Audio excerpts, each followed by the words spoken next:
Welcome back, everyone, to Block Party number 91, our 91st Block Party, 24-hour collective intelligence block party, and one of the pioneers and essentially co-founders, if I can say that, but that's up to you, is our dear brother Dharmendra Gordon, who kicked off. I'll let him give the overview, but it was essentially an earlier version of this. And now this is highly evolved, and it is centered around accelerated collective evolution is the big theme. And within that, we are kicking off a 4-week series entitled The Heart of Transformation. And I got to know Dharmendra in person at the right after the Vegan World 2026 Convergence in Arizona, the last in-person one. And we hung out and over plant-based pizza, vegan pizza, and plant-based beer. We had an awesome conversation. I think I was the one drinking the beer. And anyway, with that, our friendship greatly accelerated because we had several hours of really good quality time in person. And we even participated in a really cool event, which I'll let Dharmendra talk about, or not, because we respect privacy here. And with that, I just want everyone to please give a very warm welcome, and feel free to unmute your mic and say hello, and great to see you. This is a block party, and with that, I'm going to officially pass the talking feather and control to Dharmendra. It's your show. Tell us how we can help. Just whatever you need. Yep. You just let us know. And you'll see a lot of old friends here and some new friends. So yes. With that, Dharmendra, we love you, brother. Welcome home. Welcome back. And Amira, welcome home. Welcome back, sister. And everyone, Miles, great to see you. Oh my goodness. Sarah, Nils, Alan, another Sarah, Tejas, Gabrielle, Melissa, Jamie, Vincent, Marco 2 is another version of Marco because he's going to help out with the breakout rooms. We'll help manage that. Michael and James in Cork, Ireland, who you'll remember. With that, Dharmendra, hopefully I wasn't too loquacious. We love you. Welcome, Dharmendra. Take it away. Loquacious works with you, Jamie, no problem. Yeah. Let me also acknowledge my queen and partner, life partner, Melissa, and my queen for coming up with the inspiration for this and saying, hey, let's do this, contacting Dharmendra, talking with me, and putting this whole thing together. So yes, it's Dharmendra's show, and the queen behind the curtain is my queen, I'm proud to say, Melissa. So thank you so much, sweetheart. And with that, I pass it over to Melissa and/or Dharmendra. I'll let the two of you figure it out. And welcome, everyone. So happy to see everyone here. And Happy New Year to all. Blessings.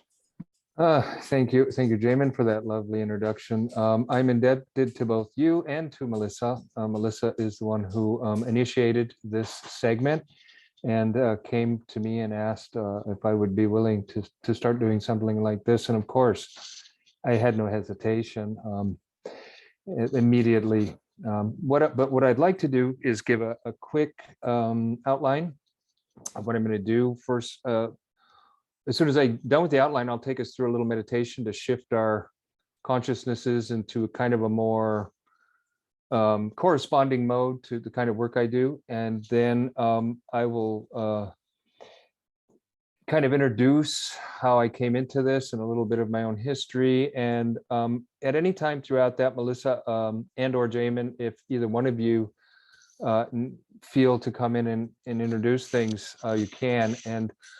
And then once that introduction is over, I'll kind of go into what it's about, and we'll spend some time kind of describing that. And then we'll have a question and answer period where people can probe a little bit into what I'm opening up. And then after that, we're going to go into a breakout room and actually do some of this work. And you'll find out about that as we get into it, introduce it, and kind of go through an overview of what it's about.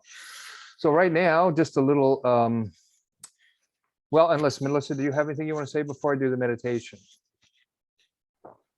Well, welcome, Dharmendra. I'm really glad you're here with us. Maybe just very quickly, I'll tell you all what I've been doing, which sparked this idea. And probably you've read this and heard this before, but it's become really clear to me, evident to me, that until humanity's done the healing on the individual part of humanity, so each one of us as individuals, we're going to have a hard time, a more challenging time to heal the planet. And I've been doing the retreat with Richard Rudd on the Pearl sequence, which are the gene keys. And I've also worked with Dharmendra over a few years ago on working on the gene keys. I think you call them the life codes. And they're very, very helpful for really just helping one to discover your purpose, how to be of the greatest service to the whole, and really how to work on insecurities or fears or different aspects, shadow aspects, which Dharmendra will talk about, and bring them into the gift aspect of your being. So Jamin graciously is has created this space for this to happen, and we're really excited to see where this goes. So thank you so much to you both and for all of you who are here. Beautiful. Thank you, Melissa. All right, I invite everyone to just sort of relax, and you don't have to do anything for just a couple of minutes. This will just be a brief little deep dive into a different part of ourselves, to where we're going to have our senses attuned in a kind of, more appropriate way to this kind of work. So I just invite everybody, you can have your eyes open, closed, whatever works best for you. There is no best way to do it, but just become aware all of a sudden now of your body, wherever it is, in the different parts of your body, your feet and your lower legs and your upper legs, and your hands and your forearms and your upper arms, in your head, your eyes and your ears and your chest, your back and your belly. And as you start to become aware of the different parts of your body, as your awareness moves to those places, you can also start to notice if there's any noise in your mind, the noise that we all hear throughout the day. And just, there's nothing to do there. It's just to be aware that there is whatever's going on in your mind. Just watch it. And just take another breath. I invite you to take another breath at whatever pace you like. And just allow yourself to slip out of your mind and down into your heart. And leave the land of the mind and the shadows and the words of others, and come into the heart of your own space and your own genius, your own gifts, your own space. And just sense directly into your presence what it is that makes you you. And it's a wordless experience. It's just something you touch into. Whatever that place is that makes you feel most you, most relaxed, most centered, most at ease. And as you do so, you become an expression of nature, a simple, elegant, exquisite, unique presentation of nature. Just like the birds and the bees and the flowers and the trees are humans also. They have as much beauty as any other aspect of nature as we tap into our heart. And just one more step as we drop into our being, sense that we all share this life force with every other living creature on the planet and the earth also, that we are the intelligence of the earth that holds us all in the grace of its gravity, to share the space together, to share the air, to share the nutrition of every different kind together, and to exist together peacefully. Each being following its own nature. And hopefully that's planted a few seeds for further contemplation. And now that's just a way to make a quick shift. And I invite everyone, wherever you are, to just come back into your, if you did go anywhere, if you're just here, then be here. That's great. So I'll just start quickly, well, not quickly, I don't want to go quickly, but briefly with a bit of history. Is that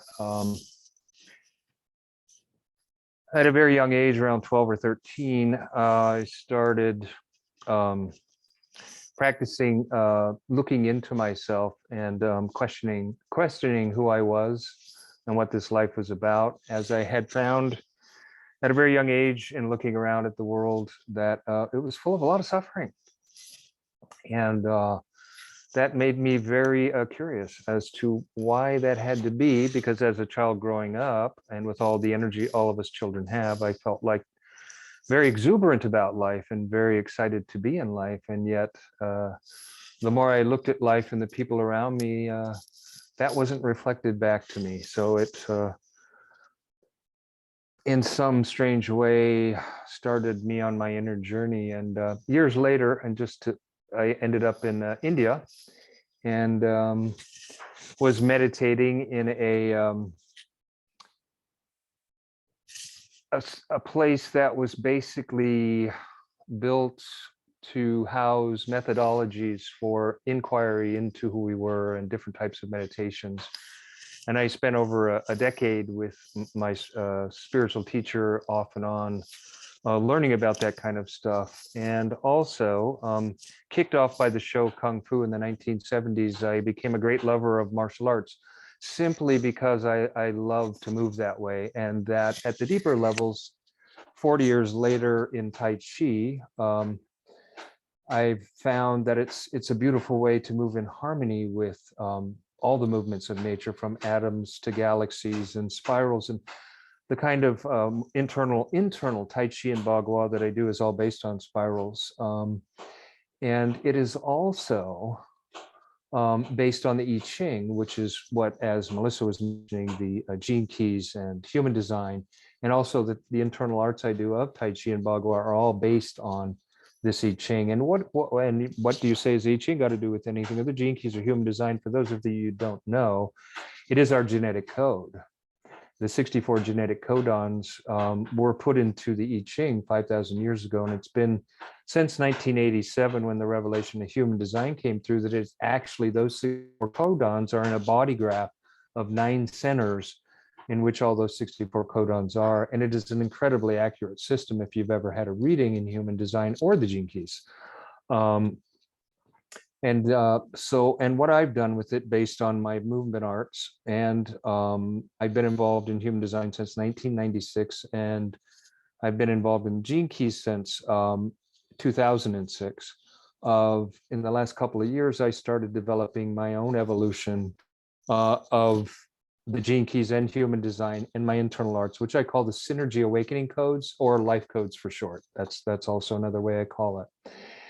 And what I've discovered is that there's a way to tap into the entire spectrum of consciousness of these codes that basically are existing as our genetic codons, through to the shadow, or to the genius, or to what I call the higher purpose, which, if you're into the gene keys, it's the same as the shadow, the gift, and the siddhis. And I discovered, after most likely decades of looking in and meditating and being around teachers who were genuinely, how should I say it, discovered individuals who had realized some very profound things about themselves and about life, that I had the great privilege of being able to be around for many years and be impacted by. It's evolved into my capacity to be able to help people to tap into all these different 64 codons at the shadow, the gift, and the siddhi level.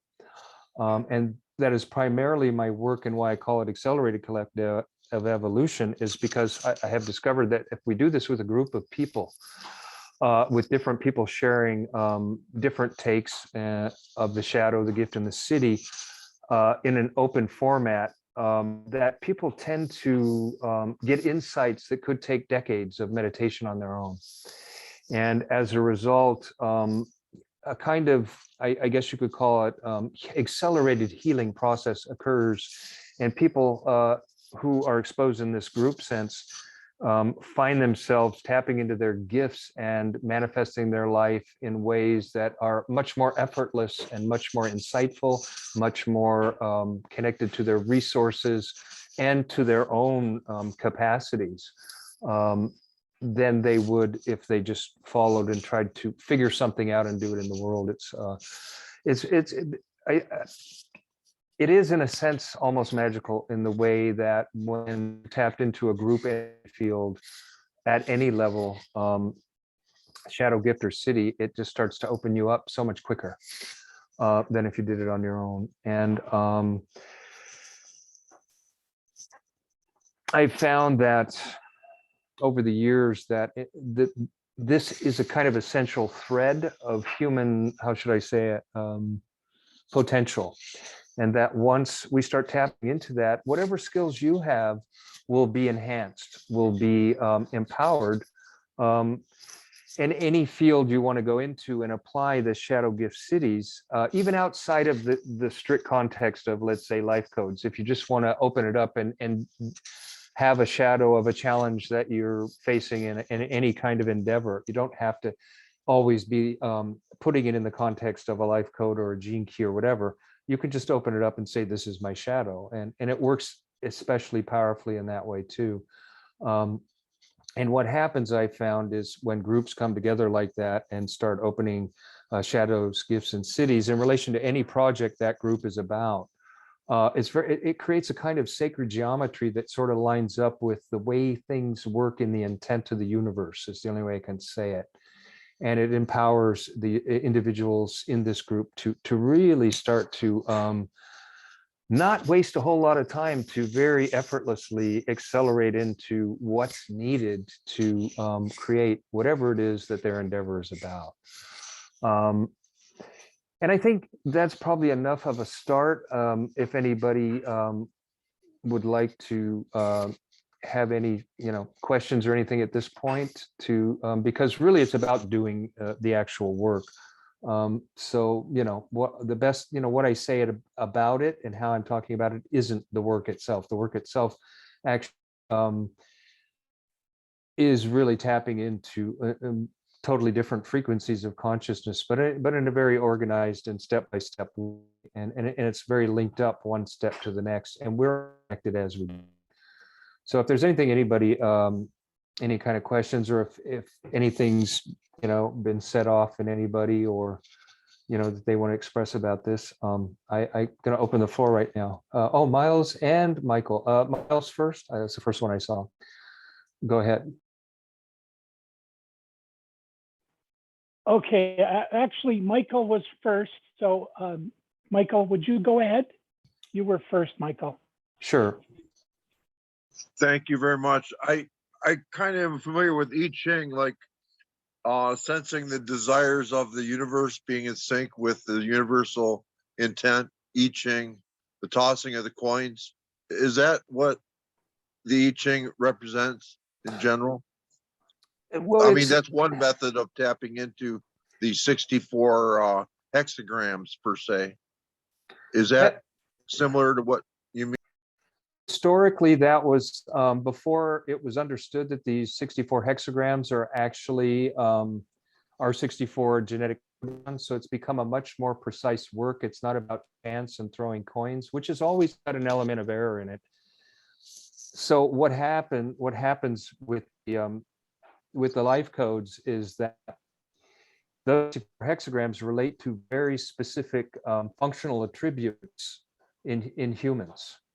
And depending on how you've been activated at the moment of your birth, because it's just like astrology, but it's at the astrogenetic level, it's not just something where the stars hit the planets. Those planets impact our genes very specifically, because every single one of those planets is in a specific hexagram around the astrology wheel at the moment of anybody's birth, and it's always unique for each person.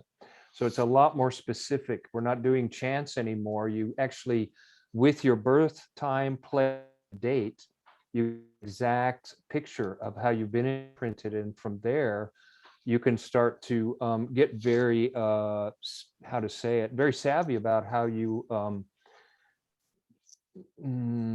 ride this life out with awareness, because you become aware of those things that you're naturally designed to and have natural talent to share with the world. You start to see what your unique contribution is. And that cuts out a lot of wasted time and chasing things that really you're not here to give to the world. Because when you're imprinted at the moment of birth, it's a highlighting of certain genetics that you have a predisposition to that you'll excel at. And so it cuts out a lot of wasted time in trying to be something you're not. So you really come in touch very quickly with your true self, what Gurdjieff calls in his work, World 24, the world of fate. For those of you that understand those terms, it's the world of fate, what you're fated in to do, what you've been born Yeah, to do. like I was born the same time the Beatles were in the studio recording their first single. Mhm. And then 40 years later, I started working with their road manager, the Beatles road manager. So I've been involved in production, music production and such. And I don't know, in hindsight, I found that the time of my birth was the birth of the Beatles. And in sync later on, I became more in sync with that, working with their friend, Alf Bicknell. That's all. That's just a personal indicator, Mhm. my own experience. Thank you. Sure. Miles? Yeah, great. Nice to be back. Oops, I just dumped my tea. But anyway, I'll clean that up. Yeah, nice to see you, Miles. Yeah, one of the things I just want to bounce off of you is, in maybe an unconscious way, what Jamin's been doing for the longest time is what you're going into, but you're actually identifying what's going on in a sense. Now, so for example, I just pretty much finished my vegan lunch here. It doesn't look as pretty as it was a few minutes ago, but Jamin hosts these events and he brings in these interesting people like Dr. Rao, who I'd never heard of before. And what Dr. Rao presented resonated with me. I didn't even know what vegan was at all, and I'm still on a journey. And so it profoundly changed me. And it seems what I wanted to share was something else I learned in the very recent past, is that Carl Jung, the pioneering psychologist, was also very fascinated with the I Ching, and he has part of his collected works are devoted to it. And Carl Jung identifies essentially another name for God is the unconscious. And so his perspective is that the unconscious is constantly trying to draw us to, a wisdom. And so I just wanted to share that, and that I'm happy to be back because I did participate in several of your sessions before. And yeah, there's like you identified, an accelerated aspect to it when you have everybody basically kind of clued into the steps of the process, and the sharing that goes on, and the collective brain comes together, which is what Jamin's all about. So thank you. Yeah, and thank you, Miles. And I'm going to open up one more aspect here, which connects all this together with me, with Jamin, with Melissa, who is that my primary purpose, which I didn't even become conscious of until many years after I had begun on this journey of mine to awaken, and then once awakened to realize what's possible, and after that to share it, was what I call the liberation of suffering of all sentient beings. And that ties in with what Melissa is saying and the overall work of Jamin and everything. Obviously, until that happens, until at least a core group of people have a good handle on that particular intent, the liberation the suffering of sentient beings, and of ultimately all, but at least we have to start somewhere. Because once that suffering is you know, is how to say it. Once we have a handle on how to, and that's what my work is. You'll see as we actually do a session, how I propose to transform that suffering into energy again that's available for other things than suffering. But that's the primary point that links all of this together: veganism, climate healers, you know, the SRM, all of it, all the pieces. It's all rooted in the liberation of beings from suffering. And so that is my primary purpose. And out of that, I see that, you know, we do have a certain timeline. We can't say exactly what it is, but what I know is as we tap into our gifts in our cities, we become we have a clarity again of consciousness like almost a child. And it's been proven that if you want to learn something new, it takes, I don't know, they figured it out, a couple hundred times of repetition to learn something new. But if you're having fun like a child chasing a butterfly, it only takes about 10 times. So, and that's another thing, that's why it works so well when we start shifting into our gifts in our cities and this kind of work that I do, that any kind of, you know, focus we have, any intent, any objective is going to happen, we're just going to get it a lot quicker. And magnified also by the group consciousness too, not just by the element of play, but which also even helps even more. And I just wanted to bring that in, and then just share briefly a little bit of how Jamin and I met. That because he touched on something that always is dear to my heart, is that because I live here in Mesa, which is the city right next door to where Silas Rao lives, and a couple years back, there was going to be the world gathering of the vegan, and it was right here in Mesa, the city I live in. And so we were leading up to that, there was a series of speakers, and Jamin was one of them, and so was Jane Unchained and Silesh and a bunch of other people. I think that doctor who I love, Will Tuttle, and a bunch of different people, really cool speakers. But when Jamin came on, he spoke about a collective intelligence, and my whole radar system went, whoa, wait a minute, hold on, I got to meet this guy.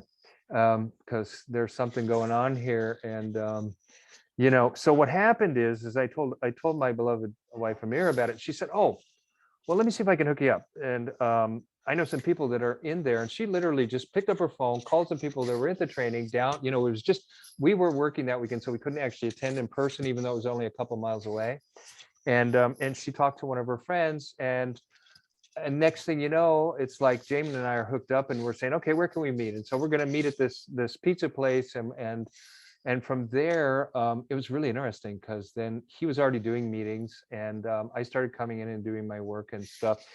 And it just seems like since then it's been a snowball effect. It's like, you know, we hooked up for about maybe 6 months or so, but then I had like several different avenues that I had to go and pursue, because there were other people who were, you know, and I was wanting to pursue, and they were finding out about my work and that kind of thing. And now it's all come back around in the spiral to this new place.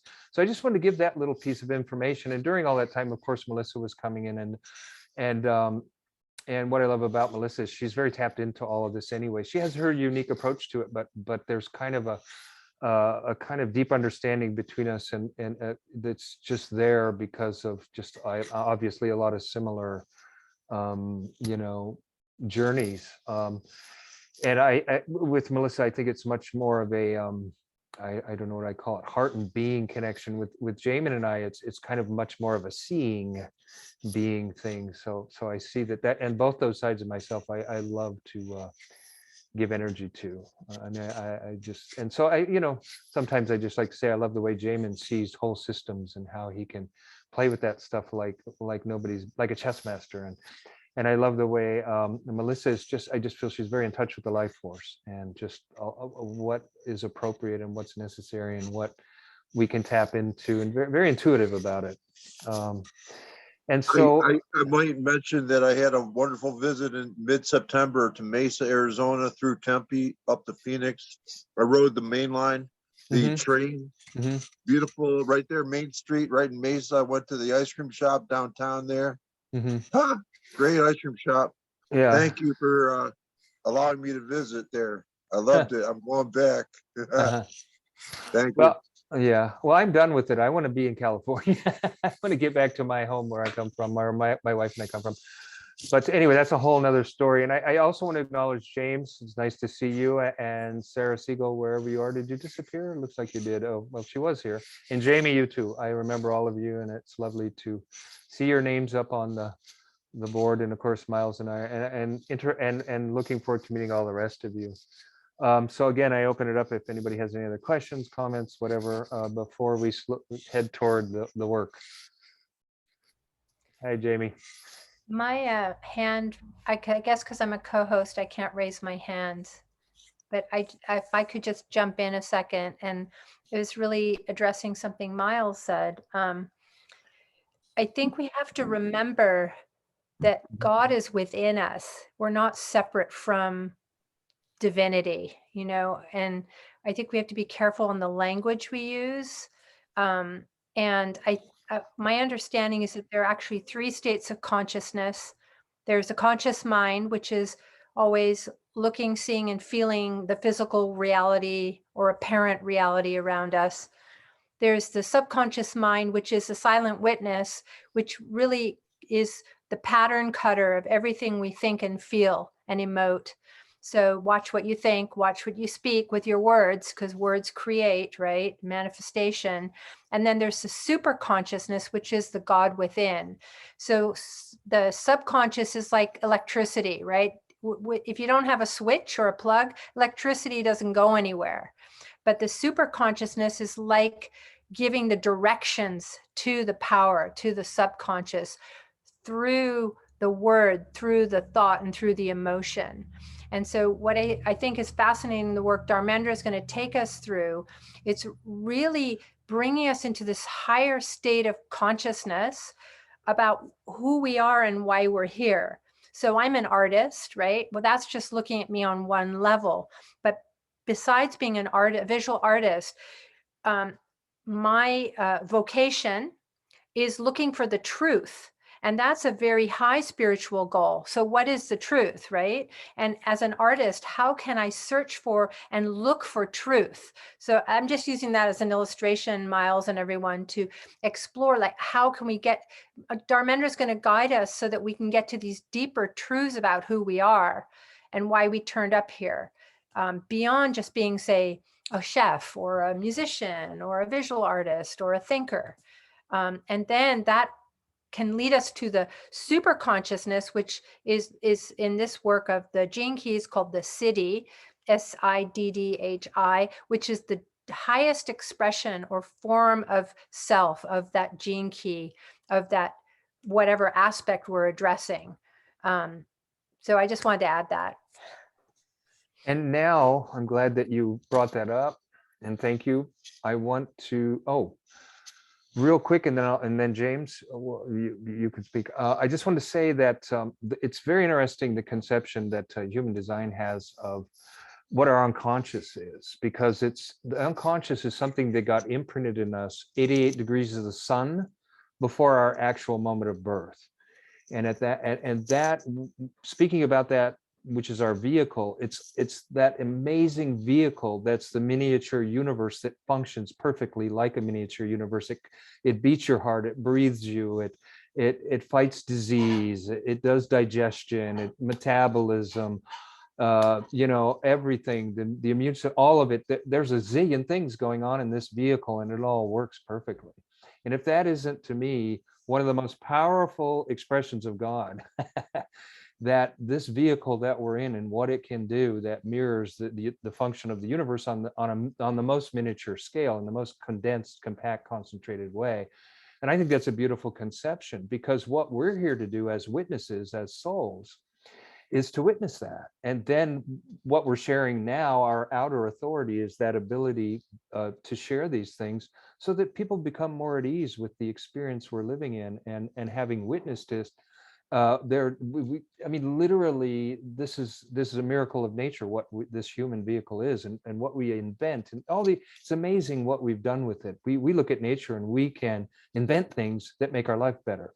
That's just one example. of you know, the kind of thing that this vehicle that we're occupying can do. So I just kind of wanted to bring in from a completely different side what that, you know, what that might be from a different point of view, because in the end, to be honest, none of us, you know, what that word God is, you know, what created this evolutionary process that's led to us, you know, and what this vehicle is capable of handling every single millimicrosecond of every single moment of every single day that keeps each one of us alive, you know, and doing what we're doing. Anyway, I just kind of wanted to throw that in. Go ahead, James. Thank you, Dharmendra. Yeah, just in response, I just wanted to say it's great to see you back, and Myra as well, and Miles, always good to see, and Happy New Year to you, of course, to all of you. And yeah, just loving what you have to say. I grabbed my copy of Gene Keys again because I had to wipe the dust off it. So eagerly awaiting. And as we know, I'll take that and jump all over the place, and even other places it hasn't gone yet. So once we get there, so, and I still open it if there's any other questions. If we get to a point where it gets silent for more than 20 seconds, we'll go into a breakout room and do the work. So anybody else have anything they'd like to know or understand or have clarified before joining me in a breakout room where we're actually going to go through a Shadow Gift City sequence, so you can actually get a taste of what this work is directly.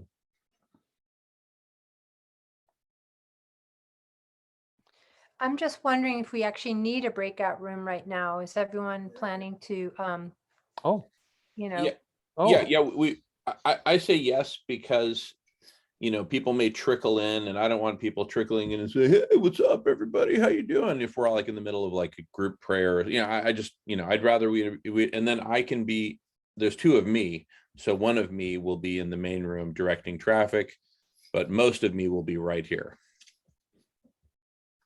cool. So let's break it then. Whoever wants to join, yeah. Pick your number for a breakout room, Dharmendra, please. 1, 2, 3, 4, 5, 6, 7, 8, whatever you want. 7.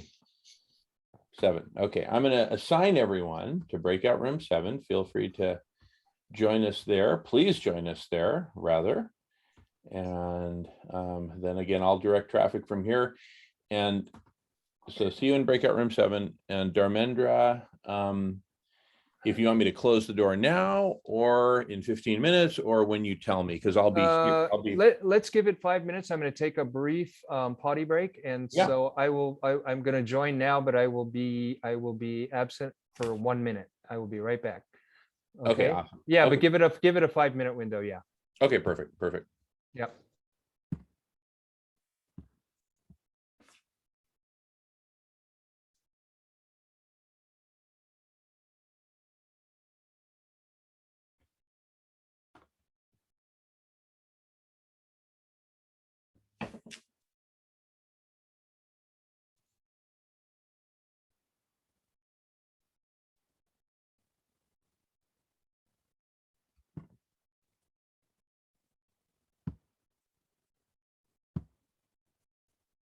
Bring you, up